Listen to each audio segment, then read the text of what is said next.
Good morning, guys. It's Jonathan with One Big Impact. I wanted to talk really quick about sugar addiction and basically kind of how sugar addiction works. A lot of people don't understand. Yes, a lot of us have food addictions and stuff like that, but you have to remember at the end of the day, another major player in this food or obesity epidemic that we all face every single day, including myself, is sugar. And here's basically a gist of how it works. A lot of people say you can't be addicted to sugar, you can't be addicted to foods and stuff like that. Hold your thoughts on that.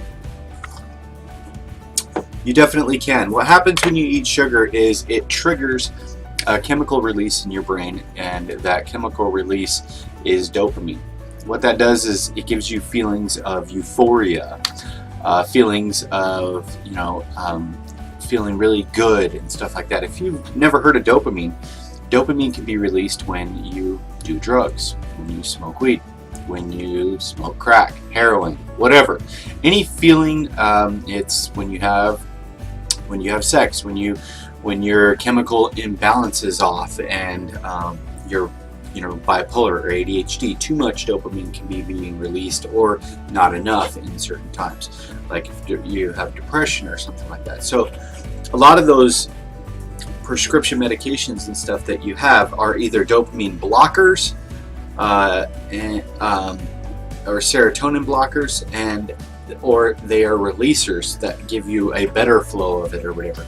So you have to realize what sugar is literally doing to you every time that you consume it is basically giving you a short-term high. Now, the bad thing about that is the more you do anything, as far as like drugs or anything like that, the more you do it, the more you become immune to it, and you need more of it. Okay, so if you've ever done drugs or ever done alcohol or anything like that, first time you have a beer, you get pretty wasted off that beer, right? I mean, maybe not wasted, but you get a buzz off of it. And the second time, if you drink the next day, it takes 2 beers, 3 beers. Eventually, you can drink a 30-pack and whatever. You know what I mean? Like, you have a higher tolerance. Now, sugar is a lot like that. You're going to get a higher tolerance of sugar. Your body is going to be able to accept a higher amount in order for you to be satisfied. Now, herein lies the problem with that. It's not just the sugar that's the problem. Your body can only circulate and process about 5 grams of sugar per, I believe it's every 2 hours, every cycle of being able to process food through your intestines, through your liver, through your body, your everything. So what that equates to is about 1 to 2 tablespoons of sugar. Now, you're probably like, cool, well, I can eat sugar then, right? Well, here's the problem. If you eat over that, which it's extremely easy to eat over that, your body will then convert the surplus. If you ate 5 tablespoons of sugar, and you're probably like, well, I don't eat 5 tablespoons of sugar, Don. That's just crazy. You do. Anything over that 2 tablespoons of sugar that your body can actually use and utilize and process is going to be immediately, well, not necessarily immediately, but effectively it's going to be stored as fat because your body doesn't process it. So it's going to be stored as fat, belly fat, arm fat, whatever fat, okay? The fat around your organs. And to give you a little bit of a perspective so that you don't think that you're not consuming that much. So, like for instance, a bowl of cornflakes has literally 7 teaspoons of sugar. And as far as, and I'm reading some information here, give me 1 second, I want to make sure.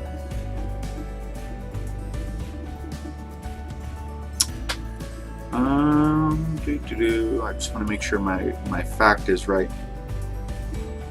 Okay, no, I just wanted to make sure it's teaspoons, not tablespoons. That's what I wanted to make sure of. It's teaspoons of sugar. Teaspoons are very small, okay? That's a very small amount. So like a bowl of cornflakes is going to be 7 teaspoons of sugar. So that's 5 over. And you probably don't think of cornflakes as like a huge sugar thing, right? But what do we all do on top of that? And that's naturally what's naturally occurring within the cornflakes. Corn. Who would think, you know? What do we all do on cornflakes, dry cornflakes? We dust some sugar on there. So you could be 7 to 11 to 15 to 20 teaspoons of sugar, and literally 18 out of that 20 is going to be stored as fat. Another thing is plain bagels. Plain bagels. And what you have to realize is a lot of the times that just because something doesn't have sugar, if it's a high carbohydrate content and your body can't process all those refined carbohydrates quick enough, then unfortunately it is going to transform that carbohydrate into glucose, meaning sugar, and then once that sugar can't be processed, it's going to be stored as fat. So if you're eating too much carbs, it's literally just going to turn into sugar inside your body, and it is going to be stored as fat. So a plain bagel, 7.5 teaspoons of sugar. I know. It's like, what? It's a plain bagel. There's nothing even sweet on it. Can of soda, 7 teaspoons. Beef and veggies. If you think about beef and veggies, you're probably like, no. There's 1 teaspoon. Okay? Now, if you take a look at that and think about that for a minute, those first 3 things that I talked about, you know, the soda, the bagel, the frosted flakes. Okay? Think about how nutrient dense or the absence of nutrients are in those first 3. And you're probably thinking, well, the bagel could probably be good. You know, that's always everybody's go-to, the bread thing, whatever, blah, blah, blah. Not necessarily. Bread can be good in low quantities, on occasion, in whole grains. Okay? Now, a plain bagel is probably not. Okay? A lot of the times it's just lots of carbohydrates. They literally just throw it in there. When's the last time you've seen a whole grain bagel? I've literally never seen one. And I'm sure they exist. I'm sure they do. But when is the last time you bought a whole grain bagel? If you have, more power to you. But you definitely don't see them as much. Now the last one, beef and veggies. Okay, your beef, you got your vegetable, or you got your protein. You probably got some healthy fats on there. You know, if there's some animal fat hanging on there. And then your vegetables, you got your fiber, you got your nutrients, you got your vitamins, you got all that, right? So think about it, 1 teaspoon of sugar in that whole dinner plate. And the other thing, literally 7 to 8 in a can of soda. Which do you think is going to nourish your body more? That's just a little bit of food for thought. If you guys have any questions, please feel free to ask them in the comment section below. If you're new here, please check out our Facebook group. It's called Healthy Living for a Healthy Life. I will say that our Healthy Living for a Healthy Life is based on probably living a healthier lifestyle through like Atkins, keto, paleo, and low carb lifestyle. We also have some vegetarians in there and stuff like that.